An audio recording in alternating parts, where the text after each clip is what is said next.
নমস্কাৰ প্ৰথমতে সকলোকে ৰিকুৱেষ্ট কৰিছোঁ এই ভিডিঅ'টো শ্বেয়াৰ কৰিব কাৰণ যোৱাকালি যেটো ঘটনা হৈছিল আমাৰ হোজাই জিলাৰ ডবকাত আমাৰ হিন্দু মন্দিৰত সোমাই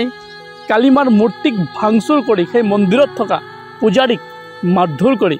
এটা দুৰ্বৃত্তই তাৰ পৰা পলায়ন কৰে আৰু এটো কিমান এটা নিন্দনীয় কাৰণ যোৱাকালি পবিত্ৰ ঈদৰ দিনাখনেই এনেকুৱা এটা কাণ্ড সংঘটিত হৈছে আমাৰ এই অসমত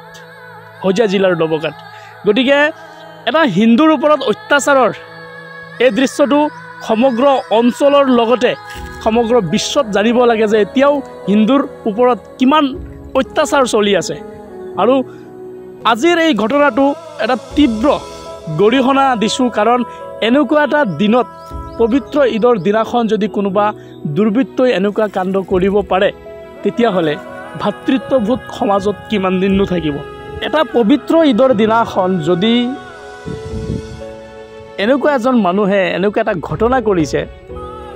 যিজনক এতিয়া সকলোৱে পাগল বুলি ঘোষিত কৰিছে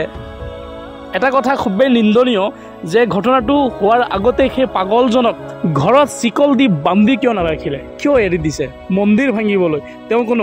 তেওঁ বেলেগ কোনোবা বস্তু দেখা নাই নেকি অকল মন্দিৰেহে দেখিছে নেকি আৰু যদি তেওঁ সঁচাকৈ পাগল হয় তেতিয়াহ'লে সেই পাগলটোক কিয় এৰি ৰাখিছে অকল মন্দিৰ ভাঙিবলৈ খুবেই চিন্তনীয় বিষয় গতিকে ভিডিঅ'টো সকলোকে ৰিকুৱেষ্ট কৰিছোঁ শ্বেয়াৰ কৰক আৰু সমাজত এতিয়াও বহু মানুহে ভাতৃত্ববোধ বজাই ৰাখিব বিচাৰে হয় এই কথাটো সঁচা কথা কাৰণ সমাজৰ কিছু সংখ্যক মানুহৰ কাৰণে গোটেই সমাজখন বদনাম কৰিব গৈ আছে এই দুৰ্বৃত্তবোৰে গতিকে আজিৰ ভিডিঅ'টো সকলোকে ৰিকুৱেষ্ট কৰিছোঁ ভিডিঅ'টো যোনে য'ৰ পৰা চাই আছে প্লিজ শ্বেয়াৰ কৰক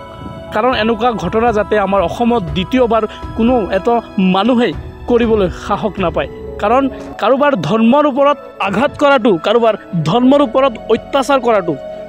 পৃথিৱীৰ কোনো মানুহৰেই অধিকাৰ নাই গতিকে খুবেই দুখ লাগিছে আহক এই পূজাৰীজনক কেনেকৈ মাৰধৰ কৰিছে কেনেকৈ মূৰ্তি ভাঙিছে সেই বিষয়ে আপোনালোকে শুনি লওক কি মানুষটা কি মানুষ আছিল মুসলিম মানুষ কিরকম মানুষটা দেখতে কিরকম আছিল হৃষ্টপুষ্ট আছে দাঁড়ানো 40-45 বছর বয়স হইব কোন জায়গার মানুষটা 10 নম্বর ওয়ার্ড মুসলিম মানুষ দেখলে চিনবেন আপনি মানুষটা দেখলে চিনবেন সবাই চিনে তার প্রায় আয় এখানে প্রায় সময় আসে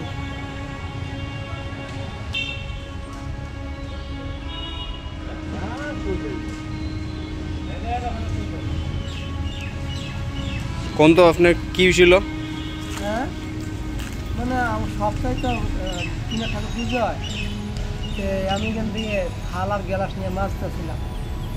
আর এই আসিয়া দেখি বাচ্চাগুলো ঠুসটা করে কিনে ঠুসটা করে পরে আমি এইটা কী করে হ্যাঁ ভট করে ঢুকি